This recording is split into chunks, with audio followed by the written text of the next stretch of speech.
Salut, ici tout le monde entier et aussi ainsi que les enfants de Dieu. Je vais travailler sur un sermon pour un titre intitulé Les pensées d'un prophète Dieu. Bon, dans la première partie, j'ai suggéré des histoires de l'opinion internationale, dont les histoires de l'Ukraine, la Russie, l'Europe, ainsi de suite. Et même y compris la mention depuis Joe Biden concernant la violation, encore des violations de l'opinion internationale par des mouvements russes. Dans ce sens,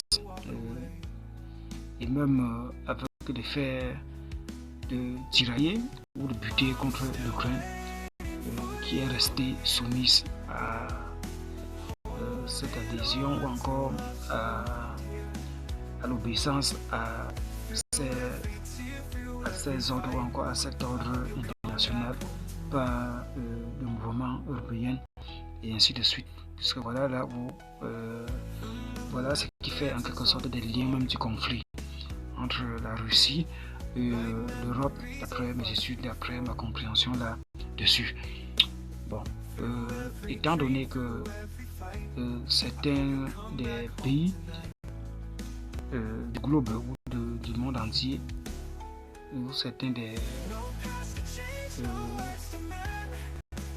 alliés voisins ou encore continentales se plaignent de certaines conduites ou pas des méthodes du jour, qui a toujours été la colonisation ou sujet même des Africains ou certains des pays africains concernant les abus ou certains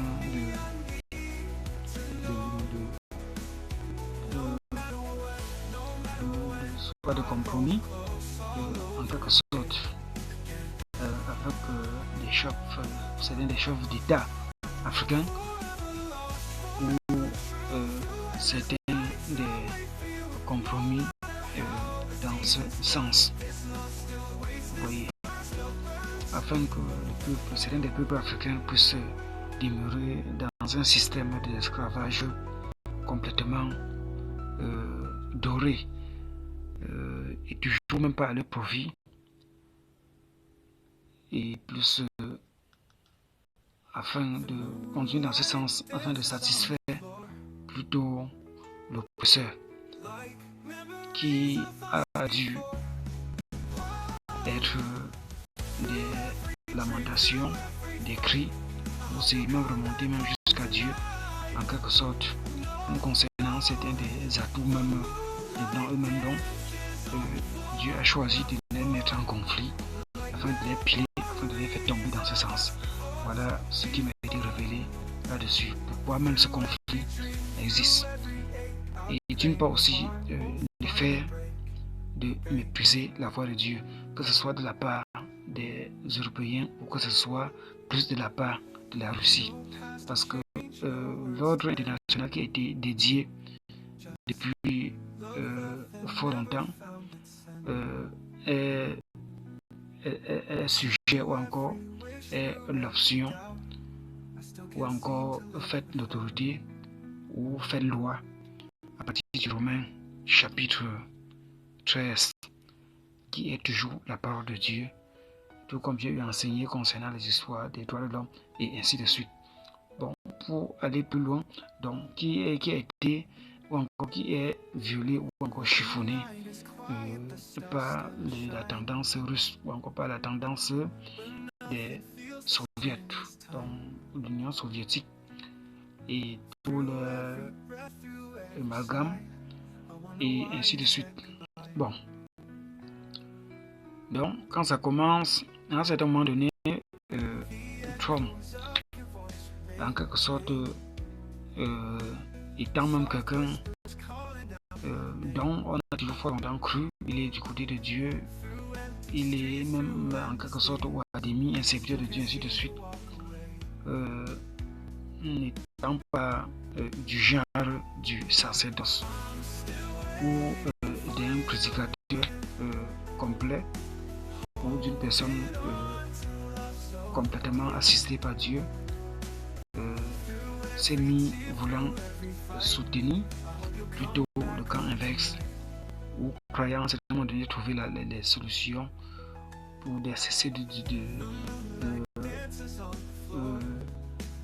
cesser sur ces feux contre l'Ukraine ou encore tous ces conflits, ainsi de suite. Bon, on voit à nos jours, d'après ces réponses, d'après ces réactions, le contraire, qui n'est qu'égal au mensonge. Vous voyez, comme j'avais dit, à un certain moment donné, c'est comme ça que certains des hommes politiques finissent par mentir. Pourtant, la politique, c'est une chose, c'est dans la Bible qui doit avoir son fondement rien que sur la vérité, Mais à nos jours, ils ont complètement inversé, où c'est même devenu des amalgames, des tendances de sorcellerie ou de cercles, ainsi de suite. Vous voyez, donc on comprend aujourd'hui que ces paroles, ces promesses d'hier deviennent plutôt des mensonges. Encore, en conclusion, expriment des mensonges. Parce qu'il avait promis, il devait tout faire pour mettre fin à ce conflit, établir la paix. Il devait tout faire pour arrêter Poutine, et la majorité des personnes de la population mondiale comptaient sur lui pour mettre fin, pour apporter la paix et pour trancher, ou encore pour arrêter Poutine, pour stopper la pensée de Poutine de poursuivre cette guerre. Mais à nos jours, il est plutôt en train de mentir dans ce sens, à vrai dire. Donc, tout comme j'avais pensé, et comme je l'ai dit dans la première partie de ceci, dans le 1 de ceci, ainsi ça le donne comme ça, que cette pensée est devenue vérité ou encore forcément une prophétie. Vous voyez, donc je vais bientôt m'arrêter à ce niveau et que vraiment Dieu soit béni pour ce qu'il révèle, et c'était aussi en quelque sorte afin de révéler un peu pourquoi ce genre de conflit, comme je le dis, en ce moment donné pour les Européens, concernant même sa voix bafouée, la voix de Dieu bafouée, ou même ainsi que la Russe, et ainsi de suite, vous voyez, parce qu'à un certain moment donné, eux-mêmes, avec le mépris qu'ils ont tenu à faire à la Moyen-Orient, où on comprend la tendance ou encore de la vie, encore du survie, de la vie des Israélites, le peuple même de Dieu, et toutes les choses qui n'ont pas plu à Dieu, et ainsi de suite. Donc ça fasse toute une combinaison qui amène Dieu à manifester sa colère, et ainsi de suite. Et puis même les orgueils, plus d'orgueil du côté de la Russie, ainsi de suite. Donc voilà tout ce qui fait à ce que Dieu permet, parce qu'il est clair que rien n'arrive, rien de terrible, rien de bon, rien n'arrive si l'Éternel Dieu ne permet, surtout rien de terrible. Donc, que ce soit la guerre, que ce soit n'importe quel désastre, n'importe quel trou, n'importe quelle casse, ne peut arriver sans que l'Éternel n'en soit même auteur. Vous voyez, mais si Dieu en soit auteur, il y a une cause, il y a une raison. J'ai quand même un peu